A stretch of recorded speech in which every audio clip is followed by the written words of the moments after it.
Hi guys, hindi ako masyado nakapag-upload ng reels ilang araw dahil nga busy ako dahil pasukan na. So ayan nga guys, meron tayong fresh malunggay leaves.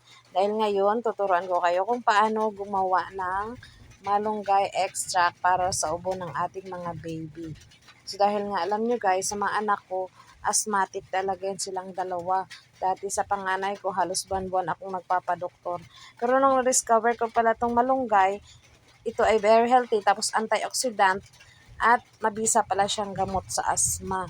So, yan ang ginagawa ko guys pag naubo sila. Ayan, lalo-lalo na may halak ang inyong mga baby. At natural pala siyang antibiotic. So, ayan na nga guys, tiktikin lang natin siya. Huwag nyo siyang lagyan ng tubig guys para pure extract talaga siya. So, ayan.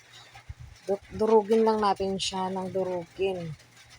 Ayan, yung parang may galit ka ba? So, ayan na. Yan, durog na. Durog na durog na. Yung parang puso mo nung iniwan ka ng ex mo. Charot! Ayan guys, ang ating extract. Sinala ko lang yan dyan sa malinis na tela. So ayan, lagyan natin ng honey at saka calamansi extract.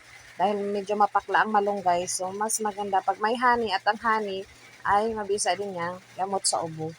So ayan na nga guys, ang ating malunggay extract.